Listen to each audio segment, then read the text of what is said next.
22 restaurants.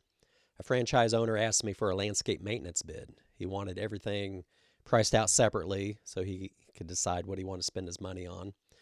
So I divided up all the pricing: mowing, fertilizer, mulch, annual flowers, replacing landscaping, spring and fall cleanups, aeration and seeding, sprinkler maintenance, bush trimming, weed control, snow removal, landscape additions and removals. And I did this, specific for each store, all 22 of them. And the owner chose most everything. And then he asked for the contract to be lumped together for all the restaurants into 12 monthly payments. And I added up everything, came up with a monthly payment, sent the contract over. He signed it immediately. And, I was excited. And, we got out there. We're working away, working hard. And then, months later, this is when I started checking the numbers on my business. I realized I did a math error, and it was a bad math error. I forgot to add the price of the mulch. And this was for 22 restaurants. And that little mistake alone cost me $10,000. And that's not even calculating, the material and labor miscalculations for the services I did charge, because this was before I really knew my numbers. And so that one hurt. And so I'm Brian Hill. I've owned multiple businesses for over 20 years, and I can tell you from experience, there'll be times when you are out of cash. This chapter is about, what to do when that happens. This is chapter 27, Out of Cash, from my book, Business is a Journey, Not a Destination. And this journey is your life. I like to say that you'll be flush with cash while on your business journey, but that would be a lie. There'll be times when things go great, your wallet will be fat, but there'll be times that things don't go as planned, and when you open that thin wallet, only moths fly out. This especially might happen early on in your business journey. There'll be times that you'll find yourself maybe checking the mailbox more often, hoping that one check will come in just to take that financial pressure off. And a lot of times that check doesn't come when expected. And it can get challenging because the business still needs to move forward. The business seems cold and heartless. It doesn't care if the check comes or not. With or even without tons of money in the bank, the truck will still need fuel, rent payments must be made, products will need to be purchased just so you can do the next job. And for some reason, the employees still want their paycheck every Friday. And, of course, when money's tight, that's when equipment break or trucks go down. And, I can remember countless miles I've driven off route just to swing by to check the post office, hoping that check had come in. And this was back when I was mowing lawns. If a residential homeowner would leave money in an envelope, sometimes I'd run the route a little different so I could get that check a little earlier, just so maybe I could get gas in the truck, or even, some 2-cycle oil so I can get some mixed gas. And, I had to do that, just to press on maybe just for that day, as I was waiting for another check. And, if that customer, like I said, left a check back in that day, you could go to their bank and the banks would cash it for free. Now they charge. And, so I had to get creative, just to keep moving forward in the early days, especially. So, you'd have many challenges come up. Customers will pay slow, equipment will break, taxes will come due. Some of this is expected and it's coming. But, sometimes it hits hard, like this one with the bidding mistake. I could write probably several books on bidding mistakes alone. This was back before I had a checklist, to help me in the bidding process. I would always leave stuff out. And, the problem, I didn't notice it until later when I started measuring things. And this was after the business had already grown, and I'd already had 16 employees at that time. This is something I should have done right away, early on, but I didn't know nothing about that. I thought you start a business, okay, you know how to swing a hammer. All right, you're in business. You're a handyman. Or you got a mower. Hey, now I have a mowing company.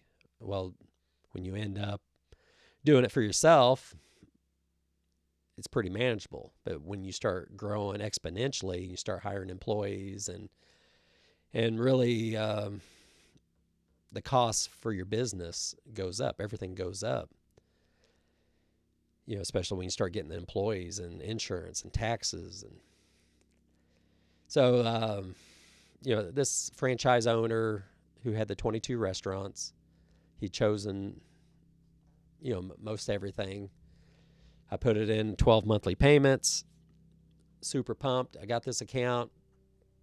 And, we went to work on these properties. They were loaded with weeds and leaves and debris, and landscape was overgrown. We're cutting it back, and we're pulling stuff. And I put a lot of man hours in it early on. I got paid for it, but it was stretched out over 12 months.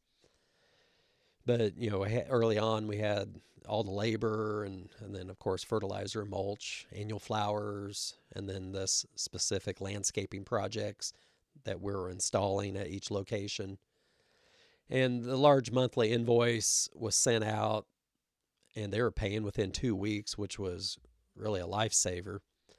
But, the money was still tight. And, the business had more than doubled, because I'd picked up tons of accounts that year. And, tons of accounts with multiple accounts with it. So, I jumped to from a couple employees to 16 employees, and we're still struggling to get the work done, and, to keep the money in the bank. And then, I started checking my numbers, and I learned a lot about my business. And there was many things a mess. But probably my worst was my bidding process. I didn't know the cost of business very well. And it was costing the company money, when products or labor were miscalculated. Not having a tight grip on the costs really amplified, this year with the multiple accounts and employees. And, this large math error of missing the mulch of, $10,000, that one hurt. And so, I've been out of cash more times than I can count, running around, early on with the mowing company, running the routes, different orders, just so I can get a check earlier in the day, and then driving to the customer's bank and cashing it, driving from one side of town to the other, just so I can keep fuel in the tanks. I had that $10,000 mulch mistake. It was a $3,200 flooring. It was a product malfunction. But that's another story, another time. I've had tons of stuff like that. Equipment breaking, of course, at the worst time. But then, the employee's still expecting their check on Friday. So the business doesn't care if you're broke. It's cold and heartless. It keeps moving with or without you. So what do you do when you're out of cash? First thing, get creative. Like I said, with the lawn company, I'd buy 2-cycle oil and gas from the cash out of the envelopes that the customers left, or I'd run to the customer's bank and deposit it or cash them. And, I did what I had to do to keep moving. It's just a survival. Second, fix the systems that got you here. My bidding process was a mess. I didn't know my costs well enough. Really, I was just guessing, hoping, praying that it would work out. I just thought, well, if I have the customers and the work coming, everything else falls into place. Well, if you don't know how to bid it, it's kind of problematic. And then once I start measuring everything, I start building proper bidding systems, and the mistakes stopped. Third, just press on. It's usually the darkest right before the dawn, so don't give up. When you're out of cash, surprises will come. It'll take large sums of money, and some surprises might leave you completely broke. But being out of cash doesn't mean you're out of options. That $10,000 mulch mistake, it hurt, but I learned from it. And I haven't done it again. So that's good. I've built checklists. I've tightened up my bidding processes. I started measuring my cost, constantly, continually. Running out of cash, sometimes part of the journey. So you just got to get creative, press on. And that's what separates those from who make it and those who don't. This is chapter 27 from my book, Business is a Journey, Not a Destination, and this journey is your life. If you ever been out of cash and had to get creative, just so you can keep going, hit that like button and subscribe. I'll be releasing all chapters right here. Next chapter, we'll be talking about really telling everyone about your business. So it's marketing and advertising. So get creative and press on. It's usually darkest right before dawn. Thanks for watching.